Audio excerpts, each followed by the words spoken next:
तो जो क्वेश्चन दिया था लास्ट क्लास में क्वेश्चन ये था कि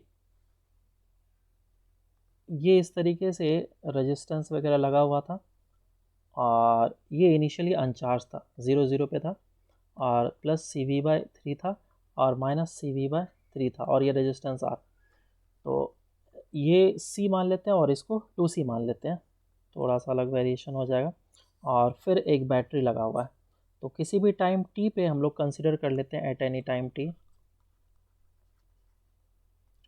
किसी भी टाइम t पे कंसिडर कर लेते हैं, तो चार्ज फ्लो करेगा। और चार्ज को अगर ध्यान से देखें तो ये दोनों जो प्लेट है आइसोलेटेड है, ये दोनों प्लेट आइसोलेटेड है। इसका मतलब कि ये दोनों चार्ज शेयर कर सकता है एक दूसरे में, और कुछ नहीं कर सकता है। तो किसी भी सर्किट में जो चार्ज फ्लो करता है वो क्यू फ्लो करता है ना। करंट के हिसाब से अगर देखेंगे तो क्यू फ्लो कर रहा है। तो तुम खुद सोचो, इधर से अगर हमारा चार्ज निकला तो इस पे जाएगा, तो इस पे कितना आ जाएगा, प्लस क्यू। और इससे निकला है तो ये माइनस क्यू हो जाएगा। यहाँ पे कितना आ जाएगा, माइनस क्यू। इसका मतलब प्लस क्यू चार्ज इधर से निकला तभी तो माइनस क्यू हुआ है, प्लस क्यू चार्ज इधर से निकला और होते हुए इसके ऊपर चार्ज ऐड हुआ। समझ में आया या नहीं आया? हाँ सर आए। है ना। हाँ सर। उस समय क्या हो गया था, मैंने इधर से लिया था और इस पे नेगेटिव डाल दिया था। नेगेटिव इस पे होगा, सिर्फ नेगेटिव इस पे होगा, इस पे प्लस में आएगा। अब इस पे लूप लॉ लगा लेते हैं। लूप लॉ अगर लगाएंगे तो वापस से उसी जगह पे चलेंगे, तो इक्वेशन एग्जैक्टली सेम होगा, बस प्लस माइनस साइन अलग हो जाएगा और कुछ नहीं। Minus of CV/3 plus Q divided by C, और minus of I into R, और ये minus of Q divide by 2C is equals to 0। जब इसको माइनस करेंगे तो ये कितना आ जाएगा, 2V/3, ये हमने पहले ही कर लिया। और ये आ जाएगा minus Q/C minus of I into R minus Q/2C is equals to 0। तो ये हो जाएगा 2V डिवाइडेड बाय 3, और ये चीज़ और ये चीज़ कितना हो जाएगा, ये 1 plus 1/2 3/2 minus 3/2 Q/C is equals to I into R. और फिर क्रॉस मल्टीप्लाई कर लो इसको, that is 4CV minus of 9Q divided by 6C is equals to I into R. Check करो सही है क्या? हाँ सर सही। तो कैंसिल हो रहा है? नहीं है। हो रहा है क्या? अब क्या करें इसमें, नहीं I को लिखना है मुझे dQ/dt, तो ये जगह 4CV minus 9Q is equals to 6RC। Sir ये वाला सर नहीं समझा। एक मिनट इसको कर आई को लेता हूँ। क्या? I को क्या लिखेंगे, अब dQ/dt लिखेंगे। कुछ भी नहीं करा है मैंने, एग्जैक्टली सेम प्रोसेस रिपीट कर रहा हूँ मैं। नहीं सेकेंड सर वो पहले नहीं सर समझा था। कौन सा?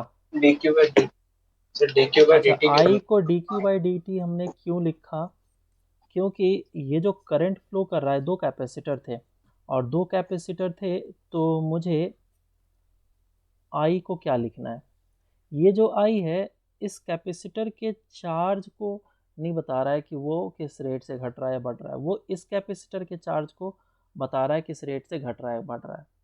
क्योंकि यही करंट है इनिशियली, क्योंकि इस पे चार्ज ज़ीरो था, और यही करंट है जो कि इस पे एक्चुअल में चार्ज कितना आ रहा है और घट रहा है वो बता रहा है हमें। ठीक है, इसका रेट ऑफ चेंज हमें dQ/dt लिखना पड़ेगा। और फिर कुछ नहीं, इसको इंटीग्रेट करेंगे, CV माइनस 9Q और dQ is equals to dt divide by 6RC। Integration, जब टाइम ज़ीरो था तो ये चार्ज का इंटीग्रेशन करना है क्यू के टर्म्स में, तो वो चार्ज ज़ीरो था, और जब टाइम t होगा तो ये चार्ज होगा q। और इसको इंटीग्रेट कर लो तो यह आ जाएगा ln 4CV minus 9Q divided bye, limit put कर देता हूँ मैं डायरेक्टली, नीचे आ जाएगा 4CV, ये लिमिट पुट कर दिया है मैंने, और इस जगह पे कितना आ जाएगा, -1/9 9 is equals to T divide by 6RC। तुम्हें पता है ना कि 1/, अगर लिखा है a माइनस ऑफ एक्स तो इसका इंटीग्रेशन क्या होता है, ln of a minus of x होता है, और साथ में माइनस साइन बाहर आता है, ये पता है ना। और यहाँ पे अगर c इंटू हाँ एक्स सर। होगा तो -1/c आता है, क्योंकि इसको डिफ्रेंशिएट कर लो एक बार, अगर तुम्हें कभी भी डाउट हो तो डिफ्रेंशिएट कर लो। ये हो जाएगा a minus of C X, और फिर अंदर का डिफ्रेंशिएशन करेंगे तो -c आएगा, -1/c पहले से था, कैंसिल आउट हो जाएगा, एग्जैक्टली सेम वैल्यू आ जाएगा। अब मैं इसको लॉगरिथमिक फंक्शन को एक्सपोनेंशियल में कन्वर्ट कर लेता हूँ। 4cv minus 9q divide by 4cv is equals to e raise to power minus 9t upon 6RC। और फिर ये क्रॉस मल्टीप्लाई वगैरह हो जाएगा, 9q कितना आ जाएगा, 4cv1 minus e raise to power minus 9t upon 6RC। So q is equals to 4cv divided by 9, 1 minus e raise to power minus 9t upon 6RC। So this is q as a function of time, ये हमारा charge as a function of time आया। अब दूसरे capacitor पे charge as a function of time कैसे लिखा जाएगा, तो ये पहले कैपेसिटर पे था, cv/3 minus q, this will be the charge on the capacitor, sorry plus होगा as a function of time, तो cv/3 प्लस q का वैल्यू पुट कर लो 4cv/9, 1 minus e raise to power minus 9t upon 6RC। अब इसको calculate कर लेंगे, answer आ जाएगा। तो काफ़ी अच्छा क्वेश्चन है इसका। जनरली क्वेश्चन में क्या दिया जाता है, t is equals to infinity पे मैक्सिमम चार्ज दोनों कैपेसिटर पे कितना होगा, ये निकालने के लिए बोला जाता है, ठीक है क्या। और अगर मैक्सिमम चार्ज निकालने के लिए दिया जाए तो हम लोग इतना बड़ा लेंदी काम नहीं करेंगे, एक इजी मेथड से भी हमारा निकल सकता है। वो इजी मेथड क्या है, हम लोग एक बार देख लेते हैं उसको भी। तो सेकेंड वाले मेथड के लिए अगर मुझे t is equals to infinity पे पूछेगा कि कितना चार्ज होगा t is equals to infinity पे, सिर्फ मुझे वही बताओ। तो उसके लिए मुझे क्या करना होगा, सर्किट ड्रॉ करके फिर मुझे KVL लगाना पड़ेगा। शेयरिंग ऑफ चार्ज मैंने कराया था एक क्वेश्चन, जिसमें कि बताया था अगर 3 कैपेसिटर हमारे पास लगे हुए हैं, जुड़ गए हैं, तो उस केस में कितना चार्ज फ्लो करेगा और सभी कैपेसिटर पे चार्ज कितना आएगा, ये सारी चीज़ मैंने बताया था, याद है। हाँ सर। वैसा ही कुछ केस यहाँ पे भी है। मान लेता हूँ कि इस पूरे सर्किट में प्लस क्यू चार्ज फ्लो किया और t is equals to infinity पे करंट का फ्लो बंद हो जाएगा, है ना, करंट का फ्लो बंद हो जाएगा t is equals to infinity पे, तो रेजिस्टेंस का कोई मतलब है नहीं। और जैसे ही फ्लो किया तो इस पे कितना आएगा, इतना चार्ज आएगा, और इस पे कितना चार्ज आएगा, इतना चार्ज, इस पे माइनस क्यू, इस पे नेगेटिव ऑफ दिस थिंग। तो क्या लूप में अगर मैं चलूँ तो ज़ीरो मिलना चाहिए मुझे, तो मैं इस जगह से चलना स्टार्ट किया। अभी करंट क्या हो चुका है, zero, t is equals to infinity पे एट स्टेडी स्टेट।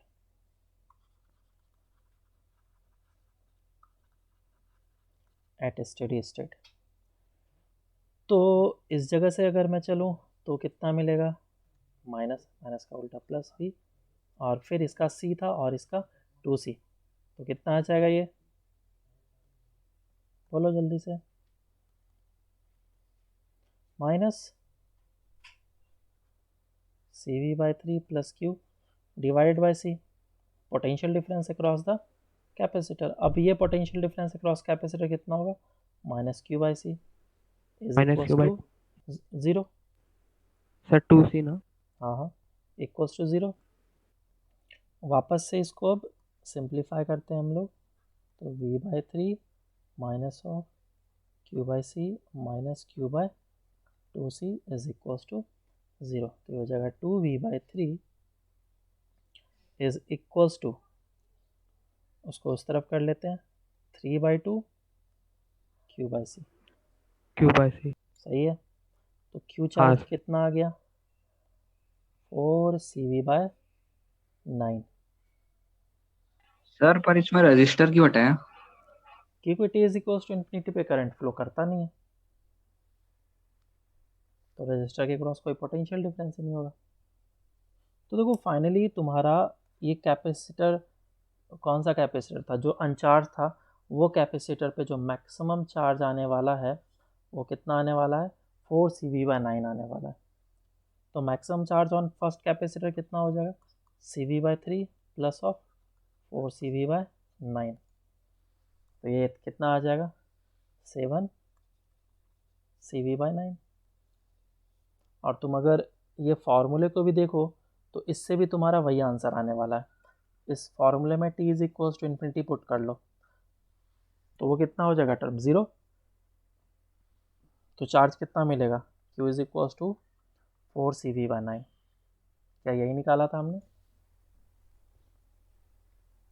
हाँ तो सर। ये काफ़ी अच्छा क्वेश्चन है जो मैंने लास्ट में बताया। अगर T is equals to infinity पे निकालने के लिए बोला जाए तो this is one of the best question, क्योंकि ऐसा क्वेश्चन तुम्हें एग्जाम्पल में देखने के लिए नहीं मिलेगा।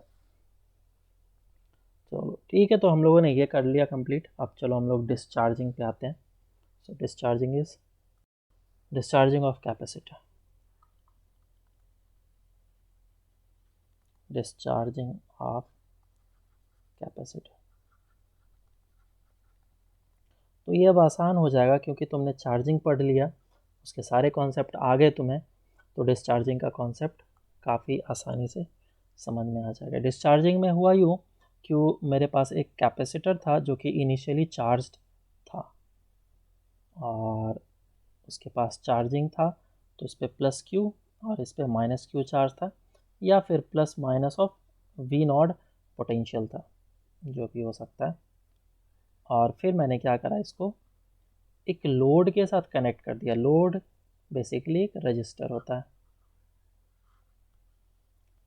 और एक लोड के साथ मैंने इसको कनेक्ट कर दिया। तो T इज इक्वल्स टू 0 पे जैसे ही कनेक्शन बनाया जाएगा तो क्या होगा, सोचो ज़रा सा क्या होगा। कैपेसिटर एक बैटरी की तरह ट्रीट करता है ना, बैटरी की तरह वर्क करता है। तो करंट फ्लो कराना स्टार्ट करेगा, और जैसे ही वो करंट फ्लो कराएगा तो करंट क्या होता है, चार्ज का फ्लो। मतलब कि इस कैपेसिटर से चार्ज का फ्लो स्टार्ट होगा, और चार्ज का फ्लो स्टार्ट होगा तो फाइनली इधर से करंट फ्लो करना स्टार्ट होगा। डेट मीन्स पॉजिटिव चार्ज इधर से, छोटा छोटा पॉजिटिव चार्ज निकल के इधर जाने लग गया। तो finally T is equal to infinity पे दोनों प्लेट पे चार्ज कितना हो जाएगा, 0, तो न्यूट्रल हो जाएगा। डेट मीन्स जो कि इलेक्ट्रिक फील्ड के फॉर्म में जितना भी पोटेंशियल एनर्जी था कैपेसिटर का, वो सारा का सारा ख़त्म हो गया, कंज्यूम हो गया, और रजिस्टर में हीट के फॉर्म में कन्वर्ट हो गया। तो हमें क्या क्या निकालना है, current as a function of time, या फिर चार्ज जो कैपेसिटर पे होगा वो as a function of time मुझे निकालना है। ये सारे क्वांटिटीज़ मतलब या फिर चीज़ें निकालना है। तो किसी भी टाइम t पे, एट एनी टाइम t, किसी भी टाइम t पे मैं सर्किट को बनाता हूँ। सर्किट कैसा होगा, किसी भी टाइम t पे करंट फ्लो कर रहा होगा, और कैपेसिटर पे अब चार्ज जो है सिर्फ स्मॉल q बच गया होगा, क्योंकि करंट फ्लो कर रहा है, और इस पे स्मॉल q चार्ज और इस पे माइनस q चार्ज होगा, रजिस्टर R है।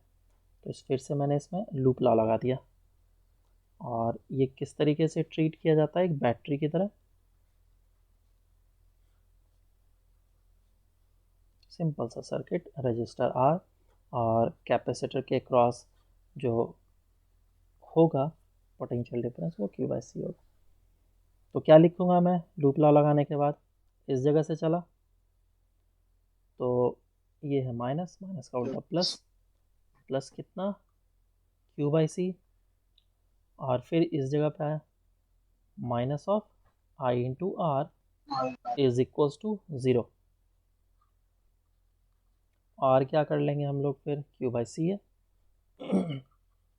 Is equals to I into R, so Q is equals to R C into I. अब मैं आई को क्या लिखूं बोलो, D Q by D T. एक और चीज़ करना होगा, इस इक्वेशन में कुछ मिस्टेक है, कुछ गलती है, उसको तुम करेक्ट करके बताओ क्या मिस्टेक है।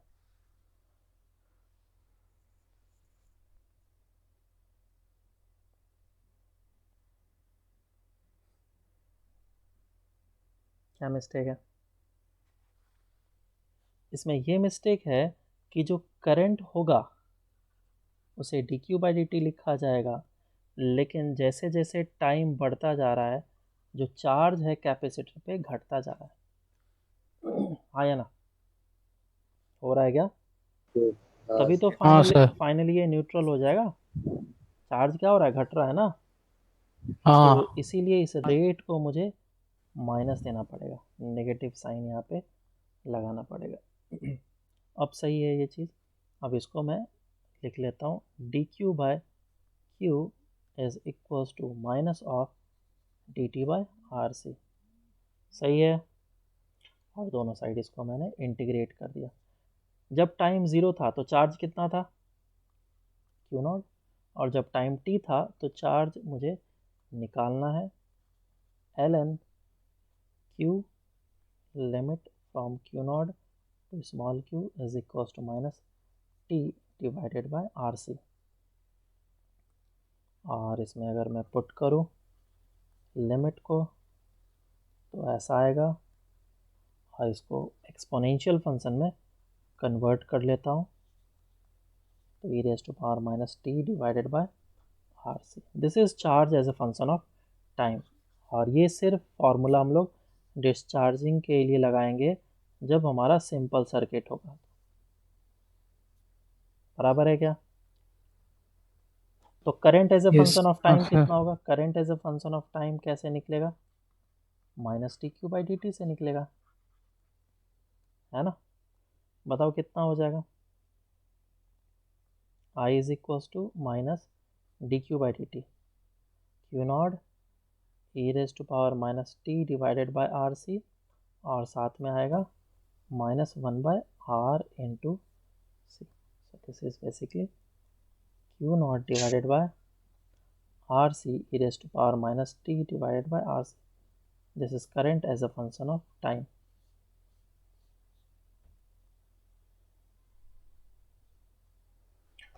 ठीक है क्या? तो चार्ज को हम लोग देखते हैं, चार्ज को वापस एक नए फॉर्म में लिख लेते हैं।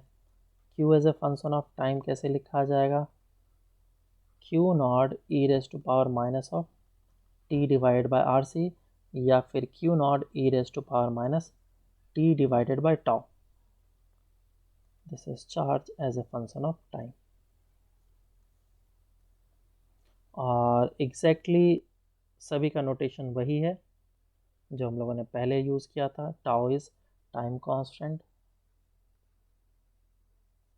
जिसको हम लोग R इंटू सी बोलते हैं, and Q not is the maximum charge on capacitor, या फिर t इज इक्वल्स टू 0 पे जो कैपेसिटर पे मैक्सिमम चार्ज था। करंट की बात कर लें तो करंट कैसा लिखा जाएगा, I is equals to I naught e raise to power minus T divided by tau. ठीक है, तो t इज इक्वल्स टू 0 पे सबसे मैक्सिमम करंट कितना था उस बात को बताता है। I is equals to this thing. तो ये सारे फॉर्मूलेज हैं। अब इसका ग्राफ देख लेते हैं एक बार। सबसे पहले current as a function of time, या फिर चार्ज देख लेते हैं, charge as a function of time.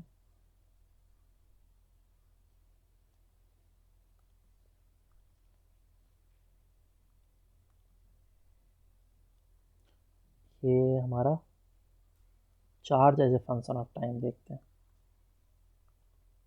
और दूसरा current as a function of time. ठीक है, तो चार्ज क्या होगा, कंटिन्यूसली डिक्रीज करते करते क्या हो जाएगा, ज़ीरो। तो t is equal to zero पे जो चार्ज था वो Q नॉट था, और वो डिक्रीज करते करते करते फाइनली इनफाइनाइट टाइम के बाद हो जाएगा ज़ीरो। अब t is equal to tau पे क्या होगा, t is equal to tau पे, t is equal to tau पे क्या होगा, इस पे कितना चार्ज बचेगा, 37% ऑफ द मैक्सिमम चार्ज, है ना। अब इस जगह पे आई नॉट है, और ये क्या अभी क्या होगा, घटते घटते घटते फाइनली ज़ीरो हो जाएगा, और t is equal to tau पे जो करंट बचेगा वो 37% बचेगा ऑफ द मैक्सिमम वैल्यू। तो मैं ऐसा बोल सकता हूँ, कोई भी एक कैपेसिटर जो काफ़ी जल्दी चार्ज होता है वो काफ़ी जल्दी डिस्चार्ज होता है, ये हमारे लिए अच्छी बात है या गलत बात। गलत। हाँ, अच्छी बात है ना, गलत। अच्छी बात हुआ ना, गलत कैसे हुआ। हमें तो कोई एक ऐसा कैपेसिटर चाहिए जो जल्दी से चार्ज हो जाए। अगर ज़्यादा टाइम लगेगा, 10 सेकंड लगेगा, तो तुम उसको एनर्जी को यूज़ कैसे कर पाओगे। हमें तो इंस्टेंटेनियसली चाहिए होता है चीज़ें, हर एक चीज़, और एनर्जी को वो हाँ तुरंत सर। तुरंत ही सप्लाई कर दे। हाँ सर सर। तो मग से एनर्जी चाहते हो या फिर बकेट का एनर्जी चाहते हो, बकेट वाला एनर्जी ज़्यादा अच्छा रहेगा, बकेट वाला। हाँ बकेट सर। का। है ना। तो इसीलिए हाँ जो कैपेसिटर हाँ जल्दी बकेट का चार्ज सर। होता है वही कैपेसिटर जल्दी से डिस्चार्ज भी हो जाएगा। इनफैक्ट वो बहुत ही जल्दी से ज़्यादा अमाउंट ऑफ एनर्जी को सप्लाई कर देगा लोड को, तो ये हमारे लिए अच्छा कैपेसिटर बनेगा। तो ये होगा हमारा डिस्चार्जिंग ऑफ कैपेसिटर। अब इसमें कुछ क्वेश्चंस कर लेते हैं, क्योंकि चार्जिंग हम लोगों ने देख लिया है, तो इस पे क्वेश्चंस ऐसा है कि find the heat generated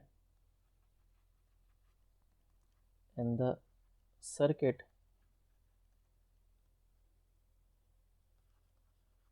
after t is equal to tau. Simple सा सर्किट दिया गया, ये रजिस्टर है R, और ये एक कैपेसिटर है जो कि V पोटेंशियल डिफरेंस के पे चार्ज था, और t is equal to zero पे क्लोज कर दिया गया।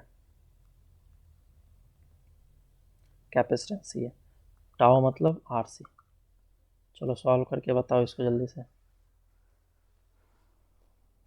यहाँ पे जो आफ्टर लिखा है वो basically t is equal to zero से लेकर के t is equal to tau तक के लिए हीट कितना जनरेट होगा वो बताना है। ठीक है, सेंटेंस को गलत मत समझ लेना। t is equal to zero से लेकर के t is equal to tau तक का हीट तुम्हें निकालना है।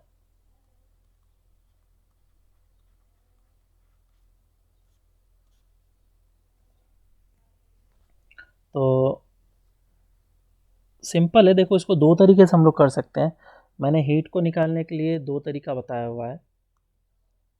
पहला जो प्रोसेस है मैं वो बता देता हूँ, मेथड वन। हीट का फॉर्मूला क्या होता है, इंटीग्रेशन आई स्क्वायर आर डी टी, और कहाँ से कहाँ तक मुझे करना है, ज़ीरो से लेकर के टाउ तक इंटीग्रेट करना है। Current as a function of time हमें पता है, current as a function of time क्या हो जाएगा बोलो, it is Q divided by R C e raise to power minus T divided by R C. यही था current as a function of time. यहाँ पे जो मैक्सिमम चार्ज होगा that is C V, C V put करूँगा तो C C cancel out हो जाएगा, तो this is V by R. और वी बाय आर जो होता है वो सर्किट में मैक्सिमम करंट होता है T is equal to zero पे। वैल्यू को पुट कर लेता हूँ, integration v by R E raise to power minus T divide by R C का whole square D T I square into R होता है, तो आर मल्टीप्लाई कर लिया, इंटीग्रेशन से जो जो कांस्टेंट है बाहर निकाल लो, तो वी स्क्वायर बाय आर बचेगा E raise to power minus two T divide by R C D T. अब इसको इंटीग्रेट करेंगे हम लोग, V square by R E raise to power minus two T by R C, और साथ ही साथ क्या आएगा, minus of R C by two, ये आएगा। नीचे वाले को डिफ्रेंशिएट करो तो देखो ऊपर वाला मिल जाएगा, बराबर। और लिमिट फ्रॉम कहाँ से कहाँ तक, 0 से लेकर के टाउ तक जाएगा। जो जो कांस्टेंट है बाहर निकाल लो फिर से, तो एक आर वापस से कैंसिल आउट हो जाएगा, तो V square by two minus sign बाहर है, तो पहले एक बार टाउ पुट करो, तो E raise to power minus of two tau divide by R C, और माइनस ऑफ 0 पुट करेंगे तो 1 आ जाएगा, माइनस को अंदर ले लो, तो ये हो जाएगा C V square by two 1 minus E raise to power minus of 2, tau का वैल्यू आर सी पुट करना है हम लोग को, तो ये आ जाएगा answer. So this will be the heat generated in the circuit. तो ये हमारा फर्स्ट मेथड है ना।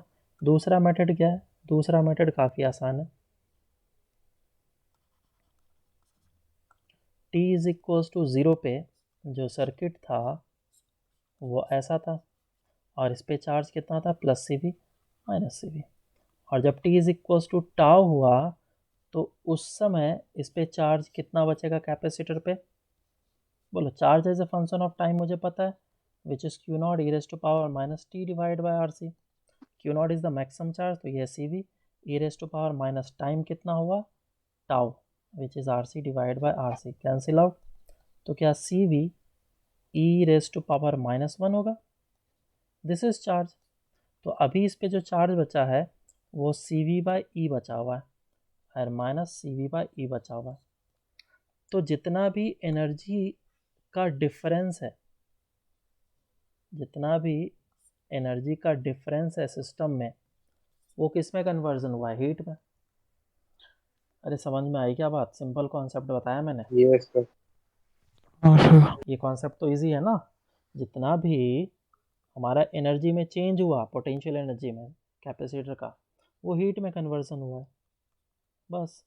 तो this is U initial minus of U final करना है। यू इनिशियल कितना, हाफ सी वी स्क्वायर, और minus half C V square, या फिर Q square by two C ले लो, Q square by two C, Q कितना है, Q square by two C divide by two C, ठीक है। अब इसको सॉल्व करो, एग्जैक्टली वही चीज़ आने वाला है। सी वी स्क्वायर है तो सी स्क्वायर वी स्क्वायर एक सी कट जाएगा, डिवाइडेड बाय टू, और नीचे आ जाएगा ई स्क्वायर, कॉमन ले लो, तो half C V square common ले लिया मैंने, अंदर बच जाएगा 1 माइनस 1 बाई ई स्क्वायर। तो ये जो आंसर निकला है वो सेम है इसके जैसा, देख लो। बात समझ में आई क्या? हाँ सर हाँ। चलो तो फिर नेक्स्ट क्वेश्चन करो। नेक्स्ट क्वेश्चन में क्या है कि ये कैपेसिटर जो था, नहीं ऐसे नहीं, एक सर्किट है इस टाइप का,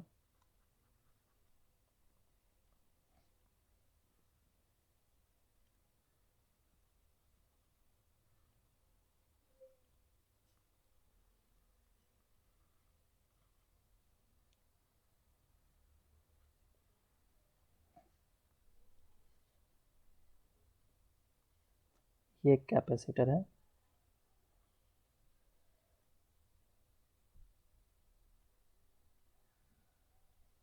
इस तरीके से।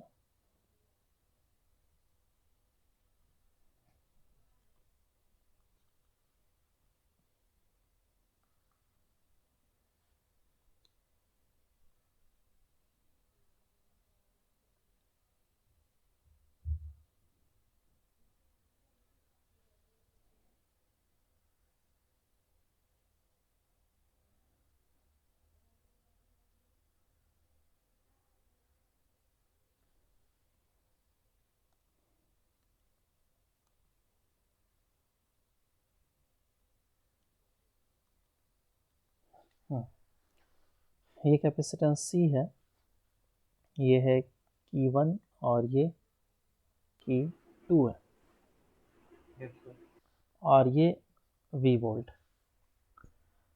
तो बोला गया T इज इक्वल्स टू 0 पे Q1 को क्लोज किया गया और Q2 था ओपन। सोचते जाओ। अब T is equals to 2RC पे K1 को किया गया ओपन एंड K2 को किया गया क्लोज। ठीक है, और फिर T is equals to 4RC पे K1 को कर दिया गया ओपन एंड K2 को कर दिया गया ओपन। अब पूछा है find the final charge on the capacitor. ठीक है, सॉल्व करो क्वेश्चन को। हाँ सर। एक प्रोसेस है चार्जिंग, दूसरा प्रोसेस है डिस्चार्जिंग। अगर तुम अच्छे तरीके से देखोगे, दोनों फॉर्मूलेज याद होंगे, तो ये आराम से क्वेश्चन बन जाएगा। क्वेश्चन में तुम्हें दे रखा है कि इसे सबसे पहले क्लोज किया गया है। तो जब क्लोज किया गया तो कैपेसिटर चार्ज होने लगेगा, तो चार्जिंग का मुझे फार्मूला लिखना पड़ेगा। तो चार्जिंग का फार्मूला क्या होगा? अगर तुमने स्टार्टिंग चार्जिंग में देखा होगा तो ये क्वेश्चन मैंने कराया था, और इसमें हम लोग शॉर्ट ट्रिक यूज़ करेंगे चार्जिंग के केस के लिए। अगर ये रेजिस्टेंस वगैरह इस तरीके से लगाया, कैपेसिटर ऐसे लगाया, तो इससे प्लस क्यू चार्ज आएगा और इस पर माइनस क्यू चार्ज आएगा। ये R R R. Short trick से मैंने बताया था कि Q is equals to Q naught e raise to power minus T by tau. बोलो, कुछ बोलना चाह रहे हो? तो Q नॉट कितना हो जाएगा? CV/2, और यहाँ पे टाउ कितना हो जाएगा? R इंटू सी। सी कितना? सी रहेगा। R कितना हो जाएगा? R इक्विवेलेंट, ये निकलेगा हमारा, ये दोनों पैरेलल में जाएगा, उसके बाद इस R के साथ सीरीज़ में जाएगा। तो R/2 plus of R, 3R/2। अगर याद नहीं है शॉर्ट ट्रिक तो पीछे वाला वीडियो देख लेना। तो ये कितना आ जाएगा? R का 3R/2 इंटू सी। अब हमारा charge as a function of time निकल के आ गया, that is Q naught e raise to power minus T by R C. तो आर सी हमारा ये आया, ये आ गया। अब T is equals to 2RC पे मुझे चाहिए चार्ज कितना होगा। तो Q नॉट कितना हो जाएगा? CV/2 e raise to power minus of 4/3 हो जाएगा। सही है ना? 4/3 इतना चार्ज रहेगा। So this is the maximum charge for the case of discharging. अब इतने टाइम के बाद डिस्कनेक्ट कर दिया, और डिस्कनेक्ट करने के बाद इसके साथ कनेक्ट कर दिया, इसके साथ कनेक्शन बना दिया। तो इस पे स्टार्टिंग में कितना चार्ज था? मैक्सिमम Q नॉट, और Q नॉट हमारा ये है, ये रेजिस्टेंस R और ये रेजिस्टेंस R है। तो डिस्चार्जिंग के केस में charge as a function of time कैसे लिखते हैं हम लोग? Q is equals to Q naught e raise to power minus T by R C, है ना? तो इसमें भी हम लोग वही शॉर्ट ट्रिक यूज़ करेंगे। तो Q नॉट कितना है? Q नॉट है हमारा CV/2 e raise to power minus 4/3 e raise to power minus T divided by R. R कितना हो जाएगा? 2R, क्योंकि दो रेजिस्टेंस है। अब मुझे चाहिए T is equals to 2RC पे टाइम। अब इस टाइम पे क्या चाहिए मुझे वापस से? चार्ज। तो टाइम ऊपर लिखा था 4RC, लेकिन वो 4RC जो है वो T इज इक्वल्स टू 0 से काउंट कर रहा है। हमारा डिस्चार्जिंग तो T is equals to 2RC से स्टार्ट हुआ ना, तो टाइम का डिफरेंस तो देखो 2RC है। तो 2RC पुट करेंगे, कितना आ जाएगा? CV/2 e raise to power minus 4/3 e raise to power माइनस 2R से पुट करो, -1 हो जाएगा। सही है, ये आ गया आंसर। हाँ सर। हाँ सर। आया था किसी का? चलो नेक्स्ट क्वेश्चन करते हैं हम थोड़ा लोग। मिस्टेक हो गई। हाँ, ये चीज़ें हालांकि सिंपल है, शॉर्ट ट्रिक वगैरह तुम लोग को आता हो, चार्जिंग डिस्चार्जिंग कॉन्सेप्ट क्लियर हो तो आराम से आ जाएगा। एक और क्वेश्चन, उसके बाद डाइलेक्ट्रिक हम लोग स्टार्ट करेंगे। तो क्वेश्चन ऐसा है कि ये एक रजिस्टर, ये एक कैपेसिटर 2C है, और एक बैटरी लगाया V, और ये एक कैपेसिटर, इसका कैपेसिटेंस है C, और इसको भी कनेक्ट किया गया बैटरी के साथ।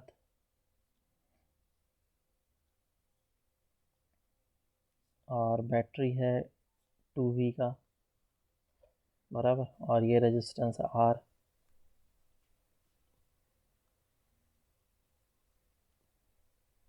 t इज इक्वल्स टू 0 पे ये जो कीज थे डिस्कनेक्टेड थे, है ना, और इधर भी कीज लगे हुए हैं, इधर का बनाया नहीं मैंने।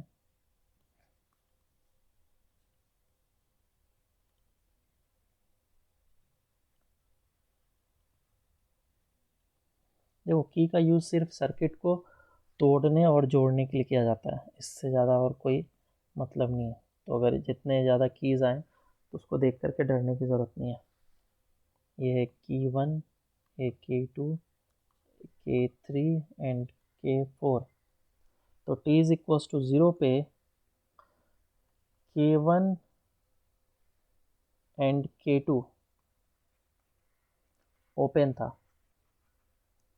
And K3 and K4 close था। अब क्या किया गया, t is equals to RC पे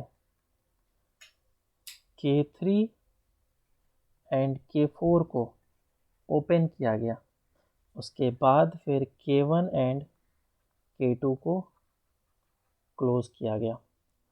इसके बाद फिर t is equals to infinity पे पूछा गया, जब स्टेडी स्टेट आ जाएगा तो चार्ज ऑन ईच कैपेसिटर, दोनों कैपेसिटर पे फाइनल चार्ज कितने होंगे ये निकालना है। तो सबसे पहले मुझे दोनों का चार्जिंग करना होगा, है ना। पहला सर्किट कुछ ऐसा है, रजिस्टर और कैपेसिटर, और ये battery, capacitance 2C, resistance R, और पोटेंशियल डिफरेंस V। दूसरा सर्किट ऐसा है, कैपेसिटेंस C, रेजिस्टेंस R, और बैटरी 2V। इसका जो charge as a function of time होगा उसे मैं ऐसा लिखूंगा, Q1 is equals to 2CV e raise to power minus t divided by 2RC। ओह, चार्जिंग है ये।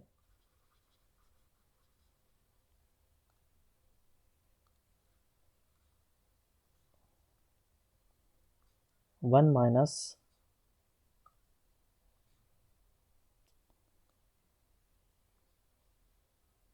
एक minute,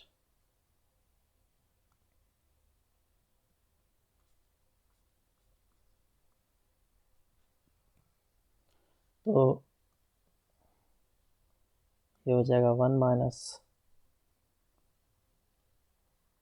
e raise to power minus of t divide by 2RC। और इसका charge as a function of time कितना होगा, Q2 is equals to 2CV 1 minus e raise to power minus of t by RC। Charging का formula ये। अब t is equals to RC पे दोनों पे चार्ज कितना बचेगा वो मैं निकाल लेता हूँ।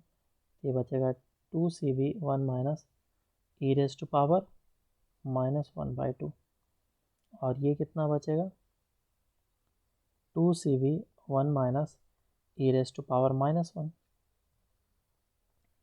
ये फार्मूला आ गया हमारा Q1 एंड Q2 का। तो ये बचेगा √E है ये, तो √E माइनस, रहने दो ऐसे ही, इसको ज़्यादा सॉल्व करने की ज़रूरत नहीं है। तो ये हमारा चार्ज Q1 और Q2 आ गया। अब क्या हुआ, इन दोनों को कनेक्ट किया गया, वो सारे डिस्क्लोज कर दिया गया। 2C एंड C डिस्कनेक्ट कर दिया गया उन सभी को, अब इसे कनेक्ट किया गया। तो इसके पास पहले चार्ज था प्लस Q1 और इसके पास था प्लस Q2 चार्ज। जब फाइनल चार्ज इक्विलिब्रियम पे आ जाएंगे तो फाइनल जो दोनों का पोटेंशियल होगा वो कितना हो जाएगा, कॉमन। तो ऊपर प्लस हो जाएगा, नीचे माइनस हो जाएगा, और कॉमन पोटेंशियल में मान लेता हूँ कि x हो चुका है। तो क्या लिखूँगा मैं, डेट 2C और ये C, 2C into X plus of C into X which is equals to Q1 plus of Q2, दोनों प्लेट का चार्ज का समेशन। और Q1 और Q2 का एडिशन कितना हो जाएगा, ऊपर लिखा हुआ है, वैल्यूज़ को पुट कर सकते हैं। तो अभी मैं इसको Q1 और Q2 में ही रहने देता हूँ। ये हो जाएगा 3C into X, so x is equals to Q1 plus Q2 divided by 3C, ये x हुआ। तो अगर किसी पे अब चार्ज चाहिए मुझे कि फर्स्ट वाले कैपेसिटर पे चार्ज कितना होगा, तो होगा 2CX। तो 2CX का value Q1 plus Q2 upon 3C, C cancel out, तो आ जाएगा 2/3। So Q1 is equals to 2/3 Q1 plus Q2। समझ में आया क्या, इतना सा हाँ सिंपल सर। लगा। तो इसमें दो कॉन्सेप्ट हमारे आए, पहला था हमारा चार्जिंग ऑफ कैपेसिटर, और दूसरा था जो सबसे स्टार्टिंग में पढ़ा था हम लोगों ने, शेयरिंग ऑफ चार्जेस का। तो ये दो कॉन्सेप्ट है जो कि हमारे काम में है। चलो अब हम लोग स्टार्ट करते हैं डाइलेक्ट्रिक, और डाइलेक्ट्रिक इंटरेस्टिंग टॉपिक है। डाइलेक्ट्रिक,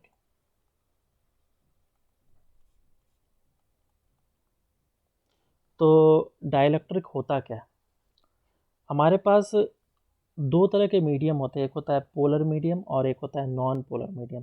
केमिस्ट्री में नाम सुना होगा तुमने, पोलर हाँ सर। And non polar. क्या होता है पोलर और नॉन पोलर, पोलर सब्सटेंसेस ऐसे सब्सटेंस होते हैं, बोलो, जिसका डायपोल मोमेंट जीरो नहीं होता है, हाँ डायपोल जीरो नहीं होता है। हाँ, जीरो नहीं जिसका है, डायपोल मोमेंट ज़ीरो होता है उसको हम लोग क्या बोलते हैं, नॉन पोलर। Non polar. तो डायपोल मोमेंट होता क्या है, इलेक्ट्रोस्टैट में हम लोगों ने देखा था, जिसको हम लोग P से डिनोट करते हैं, charge into distance between them को हम लोग डायपोल मोमेंट से रिप्रेजेंट करते हैं, वेक्टर क्वांटिटी भी हो सकता है। तो अगर मैं कोई भी मॉलिक्यूल्स की बात करूं, जैसे पानी है हमारे पास, H2O है, या फिर कोई भी गैस है, तो वो कैसा सब्सटेंस है, पोलर या नॉन पोलर, उसको हम लोग को चेक करना है। तो पहले नॉन पोलर देख लेते हैं, जैसे कि हमारा Cl2 है, तो Cl और Cl इस तरीके से बॉन्ड बना के रखेगा, इस पर माइनस और माइनस साइन होगा। तो इसका डायपोल मोमेंट क्योंकि ज़ीरो है, तो इसीलिए हम लोग इसको क्या बोलेंगे, नॉन पोलर।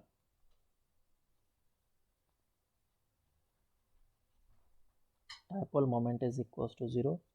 और ये इलेक्ट्रिक फील्ड में रखा जाए तो कुछ शो नहीं करता है प्रॉपर्टी को, अभी समझ में आएगा क्यों।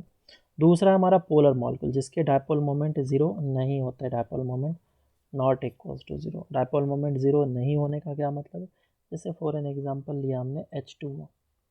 अगर हमारे पास H2O है तो वो कैसा दिखेगा, हाइड्रोजन एंड ऑक्सीजन कुछ इस तरीके से लगे होते हैं।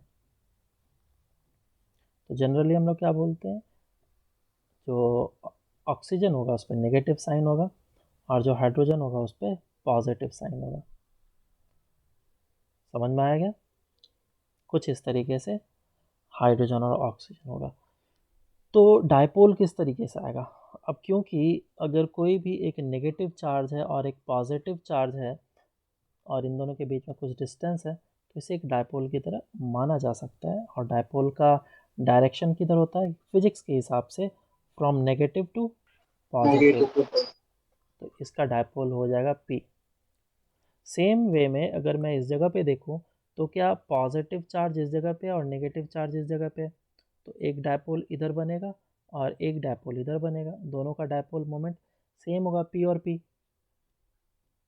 तो ये कुछ ऐसा होगा, ये P इधर गया और ये P भी इधर ही गया।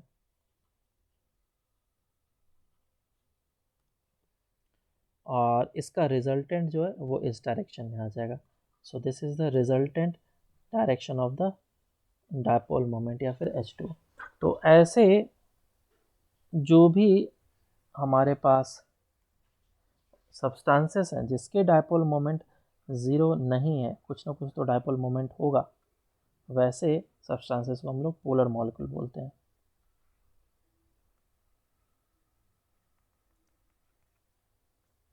अब होगा यूँ कि अगर इस सब्सटेंसेस को मैं इलेक्ट्रिक फील्ड में रखूं तो क्या होगा।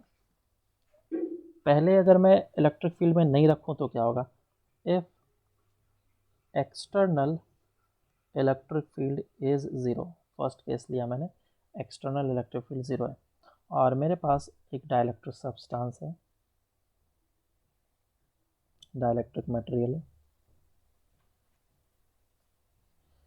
तो ये क्या होगा, इसके डायरेक्शंस होते हैं, है ना, ये डायपोल का डायरेक्शन ऐसा करके होता है। तो हर एक मॉलिक्यूल्स जो होंगे उसके एक इंडिविजुअल डायपोल्स होंगे और सभी रैंडमली अरेंज्ड होगा, रैंडमली किसी भी डायरेक्शन में हो सकता है, कहीं पे भी कैसा भी होगा।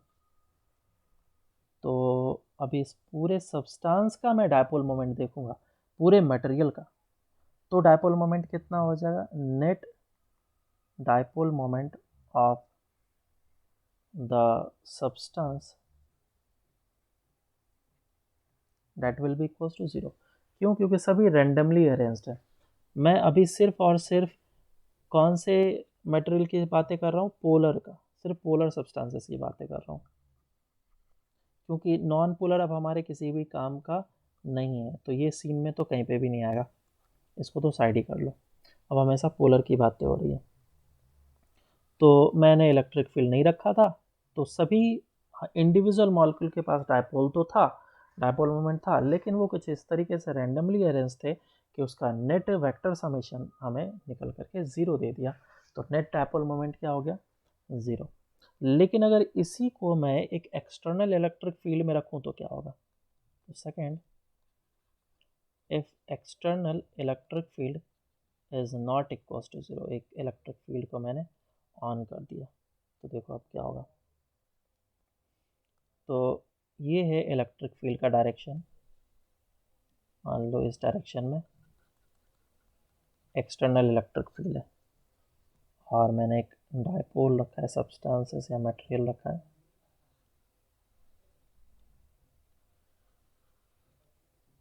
ऐसा। तो जैसे ये मटेरियल रखा गया यहाँ पे, इलेक्ट्रिक फील्ड है, हमें पता है कि अगर कोई भी इलेक्ट्रिक फील्ड हो एक्सटर्नल इस डायरेक्शन में, तो डायपोल ऑलवेज खुद को इस डायरेक्शन में अरेंज करके रखने की कोशिश करता है। क्यों कोशिश करता है? मान लो कि अरेंज नहीं है कुछ इस तरीके से, तो क्या पॉजिटिव चार्ज इस जगह पे होगा, नेगेटिव चार्ज इस जगह पे होगा और इस पे लगेगा फोर्स। फोर्स किस डायरेक्शन में लगेगा, इधर लगेगा, क्यू ई, पॉजिटिव चार्ज पे इधर लगेगा और नेगेटिव चार्ज पे क्यू ई फोर्स इस डायरेक्शन में रहेगा, और जिसके कारण से ये जो होगा डायपोल रोटेट कर जाएगा। तब तक रोटेट कर जाएगा जब तक कि ये डायपोल पैरेलल ना हो जाए इलेक्ट्रिक फील्ड के डायरेक्शन। तो यहाँ पे भी जितने भी सारे, अगर सोच लो तुमने एक्सटर्नल इलेक्ट्रिक फील्ड काफ़ी स्ट्रॉन्ग रखा है, तो सारे डायपोल क्या कर जाएंगे, अरेंज कर जाएंगे, खुद को अरेंज कर लेंगे इलेक्ट्रिक फील्ड के डायरेक्शन में। तो ऐसे सब्सटेंस को हम लोग डाइलेक्ट्रिक सब्सटेंस बोलते हैं, डाइलेक्ट्रिक मटेरियल।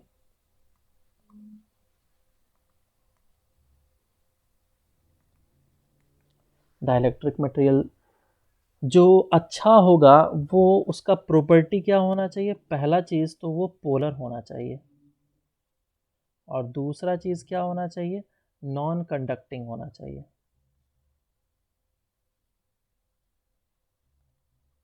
मटेरियल की एक और प्रॉपर्टी होती है हिस्टेरेसिस लॉस वगैरह, इसका कम होना चाहिए, वो भी हम लोग सबसे लास्ट में समझेंगे जब मैग्नेटिज्म वगैरह पढ़ते हैं उसमें। तो हिस्टेरेसिस लॉस, ये मटेरियल की प्रॉपर्टी क्या होगी वो बाद में हम लोग सबसे लास्ट में पढ़ेंगे। लेकिन अगर कैपेसिटर में मटेरियल को यूज़ करना है तो उसके लिए नेसेसरी कंडीशन क्या होना चाहिए, पहला मॉलिक्यूल तो पोलर होना ही चाहिए, और दूसरा चीज़ कंडक्टिंग नहीं होना चाहिए। कंडक्टिंग हो जाएगा तो क्या हो जाएगा, कंडक्टिंग अगर हो गया तो वो चार्ज को फ्लो करा देगा। समझते हैं अब इसका यूज़ कहाँ पे करेंगे और क्यों करेंगे हम लोग। तो मुझे डाइलेक्ट्रिक को चूज़ करना है और एक कैपेसिटर प्लेट के बीच में डालना है। क्यों डालना है, देखो, तो फर्स्ट केस जिसमें कि हमने डाइलेक्ट्रिक यूज़ नहीं किया है, डाइलेक्ट्रिक नहीं डाला है, तो इस पे चार्जेस होंगे, इस पे प्लस क्यू चार्ज और इस पे माइनस क्यू चार्ज। और अब हमने क्या किया, इस पे डाइलेक्ट्रिक डाला। तुम सोचो अगर इस पे पॉजिटिव चार्ज है और इस पे नेगेटिव चार्ज है तो क्या ये एक दूसरे को अट्रैक्ट कर रहा होगा? हाँ सर। डिस्टेंस काफ़ी ज़्यादा छोटा है, तो इसका अट्रैक्टिव फोर्स इतना स्ट्रांग होगा कि ये दोनों चिपक जाएगा, और ये प्लस और माइनस अगर चिपक गया तो न्यूट्रल बन जाएगा। ये तो कैपेसिटर ही नहीं रहा, फिर तो सारे चार्ज फ्लो करके न्यूट्रल बना देगा, सारा एनर्जी लॉस हो गया। हमें तो ऐसा काम नहीं करना है, तो बीच में क्या करते हैं हम लोग, एक सपोर्ट डालते हैं, एक सपोर्ट डालते हैं। और सर हाँ बोलो। सर ये वाला पार्ट नहीं समझा, एक और बार बता सकते हो? ये पॉजिटिव चार्ज और नेगेटिव चार्ज एक दूसरे को अट्रैक्ट करेगा ना, तो अट्रैक्ट करेगा तो क्या होगा, चिपक जाएगा, चिपक गया तो न्यूट्रल हो गया। दो मैग्नेट को तुम अगर दूर दूर रखे हुए तो दोनों को तो एक दूसरे को अट्रैक्ट ही करेगा ना। समझ में आया क्या? हाँ सर। ये हाँ पॉजिटिव सर। चार्ज, ये नेगेटिव चार्ज। तो मैंने क्या करा, इस जगह पे एक डाइलेक्ट्रिक डाल दिया। डाइलेक्ट्रिक डालने से दो फ़ायदा होगा। एक फ़ायदा ये कि इसको सपोर्ट मिल गया, अब ये एक दूसरे को अट्रैक्ट तो कर रहा है, एक दूसरे को अट्रैक्ट तो कर रहा है, लेकिन चिपक नहीं पा रहा है। क्यों? क्योंकि तो हमने बीच में मीडियम डाला हुआ है। दूसरा ये दूसरा पॉइंट क्या है वो बाद में बताता हूँ। डाइलेक्ट्रिक कैसा है हमारा, नॉन कंडक्टिंग। तो यहाँ पे हमें बात पता चलता है कि डाइलेक्ट्रिक हमारा नॉन कंडक्टिंग होना चाहिए। अगर नॉन कंडक्टिंग नहीं हुआ तो फिर बेकार हो जाएगा। समझ में आया क्या? तो पहला फ़ायदा क्या हुआ, इट गिव्स सपोर्ट।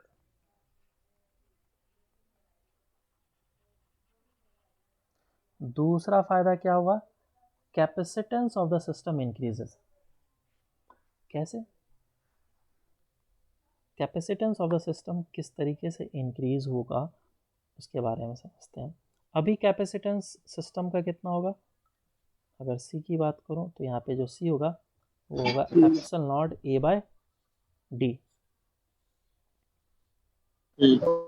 और तुमने अभी भी डिस्टेंस उतना ही रखा है, अभी भी कैपेसिटर प्लेट के बीच का चार्ज उतना ही है, एरिया भी उतना ही है, लेकिन सी कैसे बढ़ गया, क्योंकि देखो सी जो है वो तीन बातों पे डिपेंड कर रहा है, दो बातों पे बेसिकली।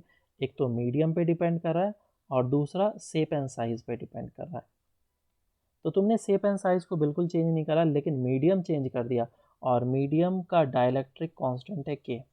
अब डाइलेक्ट्रिक कांस्टेंट के क्या है इसको अभी हम लोग अभी समझेंगे, लेकिन फ़िलहाल के लिए समझ लो कि जो डाइलेक्ट्रिक कांस्टेंट होता है उसका वैल्यू एप्सिलॉन आर के बराबर होता है। एप्सिलॉन आर क्या है हमारा? रिलेटिव, बोलो,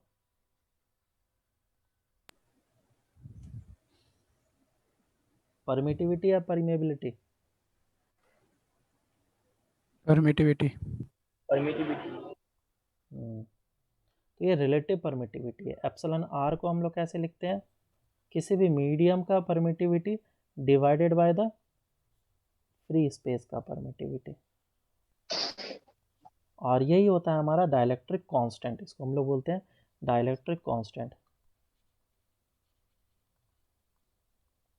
इसको अभी हम लोग समझेंगे डाइलेक्ट्रिक कांस्टेंट अच्छे तरीके से। अभी सी निकाल लेते हैं, तो सी का वैल्यू कितना हो जाएगा? Epsilon medium into A divided by distance between them. और मीडियम का कितना हो जाएगा? मीडियम का अगर मुझे लिखना होगा तो that will be epsilon are into epsilon are into epsilon. तो epsilon are into epsilon A divided by D हो जाएगा, और यहाँ से फिर जो सी होगा वो K times of epsilon A by D हो जाएगा।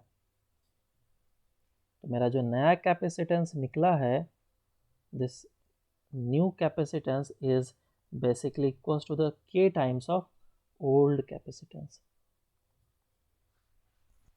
कोई डाउट? No sir. अब डाइलेक्ट्रिक कांस्टेंट को समझते हैं। डाइलेक्ट्रिक कांस्टेंट को डिफाइन कैसे किया जाता है, और ये है क्या चीज़? डाइलेक्ट्रिक कांस्टेंट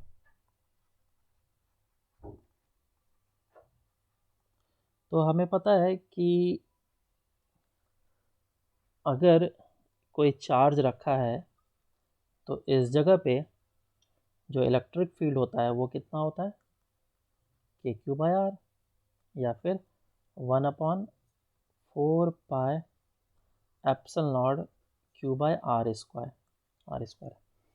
ये होता है हमारा, अगर मीडियम वगैरह नहीं रखा है, स्पेस फ्री स्पेस है तो। दूसरा केस, अगर सोचो इस पूरे सिस्टम को मैंने एक मीडियम में डाल दिया, पूरे सिस्टम को एक मीडियम में डाल दिया, तो यहाँ पे जो इलेक्ट्रिक फील्ड होगा वो अब कितना हो जाएगा? 1/4 एप्सिलॉन मीडियम का into Q by R square. ये चीज़, तो किसी भी मीडियम में तुम जाओगे तो तुम्हें क्या मिलेगा? छोटे छोटे मॉलिक्यूल्स, और छोटे छोटे मॉलिक्यूल्स जो होते हैं वो पोलर मॉलिक्यूल्स हो सकते हैं या फिर नॉन पोलर हो सकते हैं। पोलर मॉलिक्यूल्स हैं तो उसके पास पॉजिटिव चार्जेस और नेगेटिव चार्जेस होंगे, जिसके कारण से डायपोल्स क्रिएट होगा, और डायपोल्स वगैरह यहाँ पे होने के कारण से ही इलेक्ट्रिक फील्ड अफेक्ट होता है। और बेसिकली स्पेस में कोई भी ऐसा डायपोल्स क्रिएट नहीं होता है, तो हम लोग इसीलिए बोलते हैं कि वहाँ पे एप्सिलॉन आर लिया जाता है विच इज़ फ्री स्पेस का। लेकिन कोई भी मीडियम आएगा तो उसका कुछ ना कुछ पोलर मॉलिक्यूल्स होंगे ही, पोलराइजेशन होगा, और उसके कारण से वहाँ पे इलेक्ट्रिक फील्ड चेंज होगा। तो डाइलेक्ट्रिक कांस्टेंट को कुछ इस तरीके से डिफाइन किया गया that dielectric constant of any medium is equals to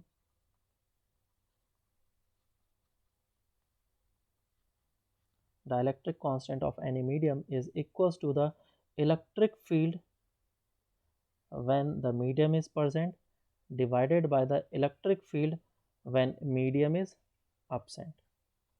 इन दोनों का रेशियो ही डाइलेक्ट्रिक कांस्टेंट बोला जाता है। तो इसको क्या बोला जाएगा? It is defined as the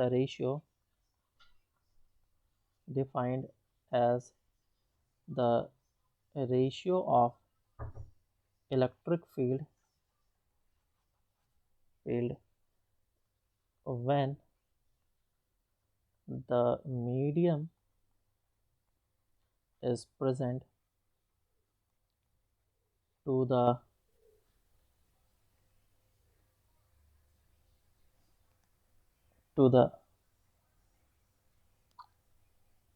electric field when the medium is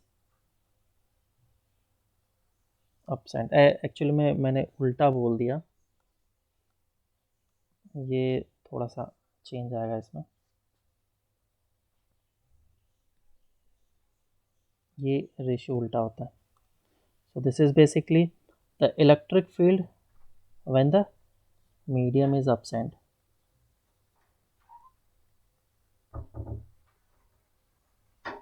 To the electric field when the medium is present.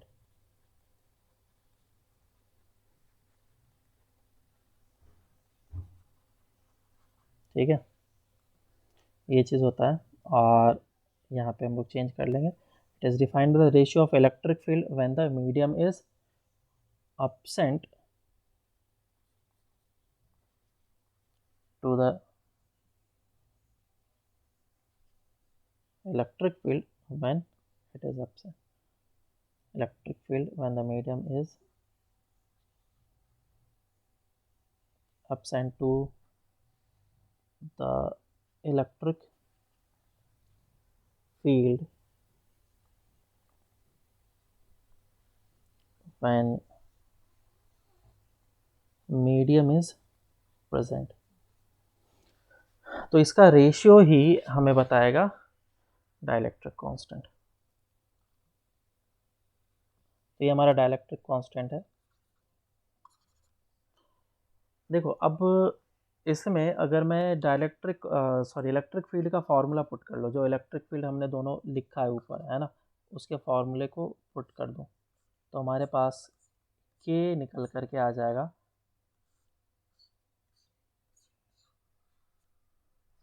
देखो के इज इक्वल्स टू कब, जब एब्सेंट हो तो 1/4 pi epsilon naught into Q by R square divide by, जब medium present होगा 1/4 pi epsilon M और Q by R square. सभी चीज़ कैंसिल आउट हो जाएंगे, सिर्फ बच जाएगा epsilon M divide by epsilon naught. So K is basically equals to epsilon M upon epsilon naught. Epsilon M को हम लोग क्या लिखते हैं, epsilon are into epsilon naught divide by epsilon not, cancel out, तो ये बच जाएगा एप्सिलॉन आर. तो के जो होता है हमारा एप्सिलॉन आर के बराबर होता है. सो this is the dielectric constant. तो हमारा के का जो वैल्यू है वो कहाँ से कहाँ के बीच में रहेगा. के का जो वैल्यू है वो 0 हो सकता है या नहीं हो सकता है, बताओ. नहीं हो सकता ना सर. नहीं हो सकता. तो इसका रेशियो कितना हो सकता है, क्या 1 से छोटा हो सकता है. नहीं सर. क्या ऑलवेज 1 से बड़ा रहेगा.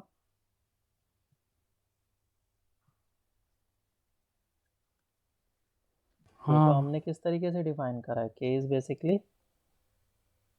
Epsilon r which is epsilon M divide by epsilon naught. तो मीडियम का जो एप्सिलॉन नॉट होगा, एप्सिलॉन एम जो होगा वो ऑलवेज एप्सिलॉन नॉट से तो बड़ा ही होगा, इसलिए के को मैं बोल सकता हूँ कि वो 1 से बड़ा होगा और इन्फिनिटी से छोटा होगा. दूसरा,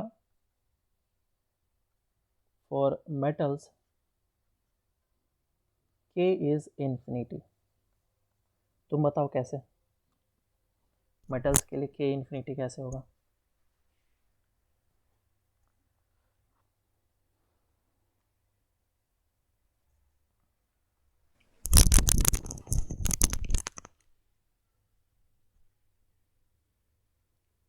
मेटल्स के अंदर जो इलेक्ट्रिक फील्ड होता है वो क्या होता है, 0. कोई भी कंडक्टर हो, हम लोगों ने इलेक्ट्रोस्टैट में पढ़ा है, कोई भी कंडक्टर हो तो कंडक्टर के इनसाइड में इलेक्ट्रिक फील्ड क्या होता है, 0 होता है. 0. तो कंडक्टर के इनसाइड अगर इलेक्ट्रिक फील्ड 0 है के का फॉर्मूला होता है एप्सिलॉन नॉट अपॉन मतलब electric field when medium is absent divided by the electric field when medium is present, और जब मीडियम प्रेजेंट हो जाएगा तो ये होने वाला है 0। तो इसका मतलब ये कि इन्फिनिटी फोर्स करेगा। बराबर है? हाँ सर। ओके, तो ये हो गया हमारा के बारे में, डाइलेक्ट्रिक कांस्टेंट के बारे में पूरी बातें। और इसका कैपेसिटर में किस तरीके से एप्लीकेशन होगा और इससे मुझे क्या फ़ायदा होगा ये भी हम लोगों ने देख लिया। अब इस पर कुछ चीज़ें हम लोग करते हैं, थोड़ा सा क्वेश्चन करते हैं। मान लो कि हमारे पास वही कैपेसिटर है और कैपेसिटर में हमने एक डाइलेक्ट्रिक डाल दिया। तो डाइलेक्ट्रिक होता है पोलर, तो इसमें इफेक्टिव देखा जाए तो नेगेटिव चार्जेस यहाँ पे आ जाएंगे और पॉजिटिव चार्जेस इस जगह पे आ जाएंगे, क्योंकि पहले से ही पॉजिटिव चार्ज इस जगह पे होगा। तो डायपोल्स को अट्रैक्ट करता है।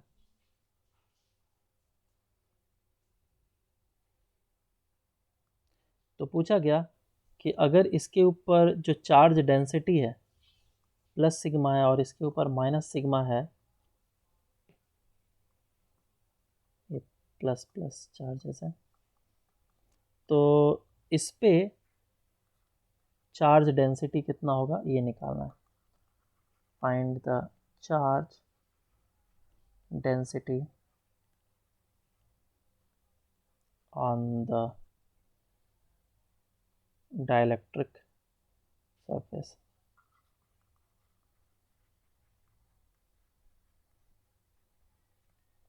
सॉल्व करो इसको।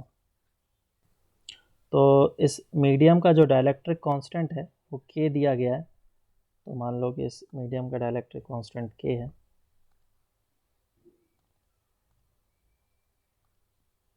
तो किसी भी मीडियम में जो हमारा इलेक्ट्रिक फील्ड होता है वो हम लोग जानते हैं कितना होता है ना। किस तरीके से निकालते हैं? हमारा उस मीडियम में जो भी होगा एप्सिलॉन एम, उससे मुझे डिवाइड करना पड़ता है ना। के जगह पे जो के इज इक्वल टू 1/4 एप्सिलॉन लिखते हैं, वो उस जगह पे क्या लिखना होगा? 1/4 एप्सिलॉन एम लिखना होगा। और एप्सिलॉन एम कितना होता है? Epsilon are into epsilon naught. तो उसी को हम लोग कॉन्सेप्ट में यूज़ करेंगे। तो इस जगह पे जो इलेक्ट्रिक फील्ड होगा, नेट इलेक्ट्रिक फील्ड, वो कितना होगा? 2 के कारण से होगा। This net electric field can be written as this E1 plus of E2। एक तो इलेक्ट्रिक फील्ड बाहर वाले के कारण से होगा क्योंकि इस पे पॉजिटिव चार्ज है प्लेट पे, तो इस डायरेक्शन में इलेक्ट्रिक फील्ड देगा, तो इसको मैं बोल देता हूँ E1। और दूसरा इलेक्ट्रिक फील्ड इसके कारण से होगा क्योंकि डायपोल्स खुद चार्जेस आयनाइज कर रखा है, तो उसके कारण से इलेक्ट्रिक फील्ड इधर होगा। तो E1 माइनस ऑफ E2 मुझे यहाँ पे लिखना पड़ेगा। तो ये E1 प्लस ऑफ E2 मैंने वेक्टर फॉर्म में लिख दिया। तो E1 माइनस ऑफ E2 लिखा जाएगा। E1 कितना हो जाएगा? E1 will be equals to sigma divided by epsilon naught. और दूसरा कितना हो जाएगा? सिग्मा। और इफेक्टिव नेट कितना हो जाएगा? Sigma divided bye K epsilon naught. और इसका मैंने मान लिया सिग्मा डैश, मान लो इसका भी फिर सिग्मा डैश हो जाएगा। तो ये कि इसके कारण से कितना हो जाएगा? Minus of sigma dash by epsilon naught. तो तुम अब इस sigma dash by epsilon naught को इस तरफ सेंड कर लो। Sigma by epsilon naught minus sigma by K epsilon naught, ये आ गया। सो सिग्मा एप्सिलॉन नॉट जो है हमारा कैंसिल आउट हो जाएगा, तो सिग्मा कॉमन आ जाएगा 1 माइनस 1 बाय के। सो this will be the charge density on the surface of the dielectric. ये हमारा चार्ज डेंसिटी हो गया। अगर ये चार्ज डेंसिटी है, इसको अगर मुझे चार्ज में कन्वर्ट करना है कि चार्ज होगा कितना, तो Q dash will be equals to, क्योंकि इस प्लेट पे पहले चार्ज देखना होगा वो कितना था। इस प्लेट पे चार्ज मैं मान लेता हूँ क्यू है, तो डाइलेक्ट्रिक पे चार्ज क्यू डैश मैं एज्यूम कर रहा हूँ, क्यू डैश। तो क्यू डैश कितना हो जाएगा, क्यू इंटू 1-1/k। तो इस फॉर्मूले को याद रखेंगे हम लोग, आगे जा कर के हमें कभी कभी यूज़ होता है। अब आगे हम लोग देखते हैं नेक्स्ट, दैट इज़ अगर मैं डाइलेक्ट्रिक मीडियम को इंसर्ट करूँगा तो क्या क्या चेंजेस आएंगे, उसमें हम लोग थोड़ा सा क्वेश्चन करते हैं। तो इंसर्शन ऑफ डाइलेक्ट्रिक मीडियम वो देखते हैं, और इसमें 2 केसेस बनते हैं। Insertion of dielectric in capacitor, capacitor में डाइलेक्ट्रिक में डाल रहा हूँ, तो इसमें 2 केसेस बनेंगे। पहला केस कि मैं चार्ज को कांस्टेंट रख रहा हूँ, तो मैंने क्या करा है, इनिशियली जो कैपेसिटर प्लेट पे चार्जेस थे वो प्लस क्यू था और माइनस क्यू था, और मैंने उसको चेंज नहीं किया, और इसके बीच में मैंने एक डाइलेक्ट्रिक मीडियम डाल दिया, और कुछ भी चेंज नहीं किया है। Distance between the capacitor, area सभी सेम है, बस एक डाइलेक्ट्रिक कांस्टेंट डाल दिया जिसका डाइलेक्ट्रिक कांस्टेंट के है, डाइलेक्ट्रिक मीडियम डाला यहाँ पे, और चार्जेस रिमेन्स द सेम, इस पे plus Q and minus Q अभी भी। तो फर्स्ट केस क्या है हमारा, charge on capacitor is fixed. तो किसी भी कैपेसिटर पे अगर चार्ज फिक्स है तो ये इनिशियल और फाइनल कंडीशन है, और इसमें मुझे कंपेयर करना है पहला सी।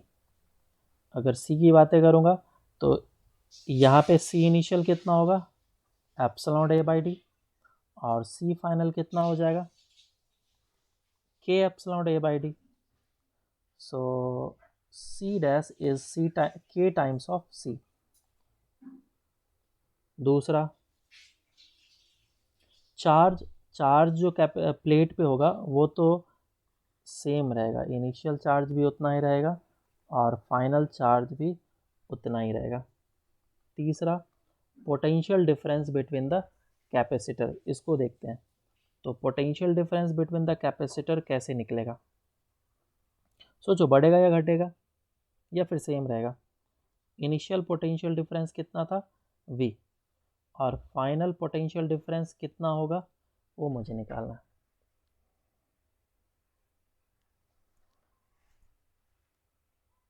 बोलो क्या हो जाएगा potential difference, Q is equals to होता है CV, so V is equals to Q/C। Q हमारा चेंज नहीं हो रहा है, Q हमारा क्या है, कांस्टेंट है ना। हाँ सर। तो Q हमारा कांस्टेंट है तो क्या हो जाएगा, C तो चेंज हो रहा है। हाँ।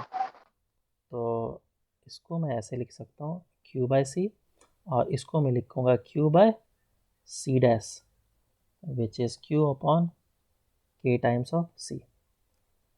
तो जो फाइनल पोटेंशियल डिफरेंस होगा वो इनिशियल डिवाइडेड बाय K होगा। तो यहाँ पे V हमारा डिक्रीज होने वाला है, Q क्या रहने वाला है, कांस्टेंट, और C क्या होने वाला है, इंक्रीज। नेक्स्ट, इलेक्ट्रिक फील्ड की बात करते हैं। फोर्थ, इलेक्ट्रिक फील्ड क्या होगा, बढ़ेगा या घटेगा, इलेक्ट्रिक फील्ड होगा सिग्मा बाय एप्सिलॉन नॉट, और यहाँ पे कितना होगा, sigma by K epsilon not. के एप्सिलॉन नॉट तो ऑफकोर्स इलेक्ट्रिक फील्ड क्या हो गया, घट गया। घटेगा। और एनर्जी की बात कर लेते हैं। तो स्टार्टिंग में एनर्जी कितना था, Q²/2C, और फाइनल एनर्जी कितना हो जाएगा, Q²/2C डैश। सी डैश कितना लिखूँगा, के इंटू सी। तो हमारा जो फाइनल एनर्जी है वो इनिशियल एनर्जी के डिवाइडेड बाय के है, क्योंकि इस बार चार्ज हमारा कांस्टेंट है, वो चेंज नहीं हो रहा है। तो एनर्जी क्या हो गया हमारा, घटा। तुमने डाइलेक्ट्रिक मीडियम डाला और उस कैपेसिटर का एनर्जी घट गया, लेकिन चार्ज कांस्टेंट है, ऐसा क्या हुआ? और चार्ज अगर एनर्जी घटा भी तो वो एनर्जी गया कहाँ? सिस्टम का एनर्जी तो कंजर्व होना चाहिए। मेरी बात समझ में आई? क्वेश्चन समझ में आया क्या मेरा, क्या है डाउट? सिस्टम का एनर्जी कंजर्व होना चाहिए। मैंने इसको किसी के साथ कनेक्ट नहीं करा है, सिर्फ डाइलेक्ट्रिक बीच में डाल दिया, चार्ज भी कांस्टेंट रहा, लेकिन एनर्जी सिस्टम का घट गया। तो वो एनर्जी घटा तो गया कहाँ और क्यों घटा? क्या है रीज़न? बोलो। ये जो एनर्जी हमारा घटा वो हीट में गया। अब तुम सोचो, कोई सर्किट तो कनेक्ट किया नहीं, फिर कैसे हीट जनरेट हुआ? बेसिकली जो हमारा डाइलेक्ट्रिक मीडियम था वो पहले कैसे था, सभी डाइपोल्स रैंडमली अरेंज थे इस तरीके से।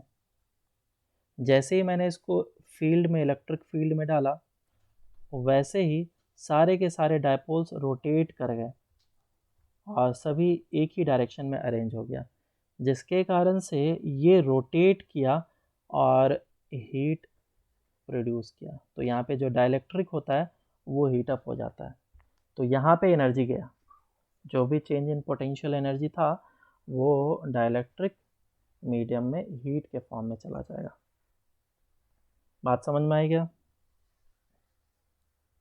हाँ sir. Yes. Case 2, yes sir. if the potential difference across the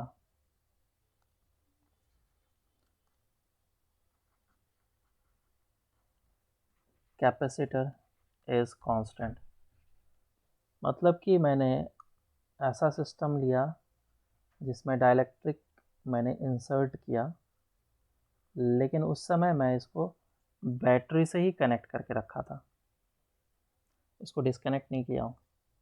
और कनेक्ट करते ही वक्त मैंने कनेक्ट करके ही रखा है बैटरी से, और उसी समय मैंने डाइलेक्ट्रिक डाला। मतलब जब तक तुम डाइलेक्ट्रिक मीडियम डाल रहे हो तब तक बैटरी भी कनेक्टेड है। So this is initial and this is final situation. अब कंपेयर करो फटाफट, बताओ सी बढ़ेगा या घटेगा? सी में तो ऑफकोर्स बढ़ेगा ही बढ़ेगा, है ना। और सी डैश कितना होने वाला है, के टाइम्स ऑफ सी। दूसरा, चार्ज की बात करो, चार्ज बढ़ेगा या घटेगा? बोलो। स्टार्टिंग में चार्ज कितना था, सी वी, फाइनल चार्ज कितना हो जाएगा, सी डैश इंटू वी। तो चार्ज तो बढ़ने वाला है। Next, potential difference across the capacitor बढ़ेगा या घटेगा? ये तो कांस्टेंट रहेगा। Next, Constant. इलेक्ट्रिक फील्ड बढ़ेगा घटेगा? क्या होगा ये, क्या होगा? घटेगा। हाँ, घटेगा। ना ही बढ़ेगा ना ही घटेगा, बढ़ेगा। कांस्टेंट रहेगा, कांस्टेंट रहेगा। ये कांस्टेंट कैसे रहेगा? तुमने क्या फॉर्मूला यूज़ किया होगा, सिग्मा बाय एप्सिलॉन नॉट। यहाँ पे सिग्मा भी चेंज हो रहा है और के भी चेंज हो रहा है, दोनों चीज़ चेंज हो रहा है ना।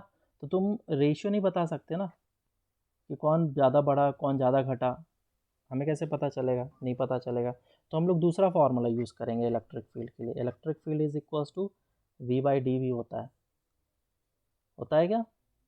ना तो तुम v को हाँ सर। चेंज कर पा रहे हो, ना ही तुम d को चेंज कर पा रहे हो, तो इसीलिए इलेक्ट्रिक फील्ड क्या रहेगा, कांस्टेंट। क्लियर है? अब Yeah. एनर्जी की बात करते हैं। एनर्जी बढ़ेगा या घटेगा सिस्टम का? हाफ सी वी स्क्वायर, और यू फाइनल कितना हो जाएगा? Half C dash into V square. इस बार Q square by 2 C use नहीं करना है, क्यों? क्योंकि चार्ज ही हमारा वेरिएबल है, जो चीज़ कांस्टेंट है उसको तो ले लो, वी कांस्टेंट है तो वी को ले लिया हमने। तो यू फाइनल जो होगा वो बढ़ेगा, और यू फाइनल होगा कितना? k times of you initial. Clear है क्या? हाँ, तो ये हम लोग का पूरा डाइलेक्ट्रिक था। अभी डाइलेक्ट्रिक स्टार्ट हुआ है, इसमें और भी चीज़ें पढ़ना बाकी है कि जब हम लोग कैपेसिटर के इनसाइड डाइलेक्ट्रिक डालते हैं, 2-3 डाइलेक्ट्रिक डालेंगे, तो फिर उसका सी कितना निकलेगा, कैपेसिटेंस कितना निकलेगा। तो उसके लिए शॉर्ट ट्रिक देखेंगे हम लोग, और फिर आगे जा कर के हीट देखेंगे इसमें, और डिफरेंट तरह के डाइलेक्ट्रिक पैरेलल में वेरिएबल भी डाइलेक्ट्रिक रहेगा हमारे पास। तो अलग अलग तरह के क्वेश्चंस देखेंगे और अलग अलग तरह के कॉन्सेप्ट इसमें देखेंगे। शॉर्ट ट्रिक भी इसमें आएगा। एक ब्रेकडाउन वोल्टेज है, उसको भी हम लोग फिर देखेंगे। तो ये हम लोग को नेक्स्ट क्लास में करेंगे कंप्लीट फिर। ठीक है।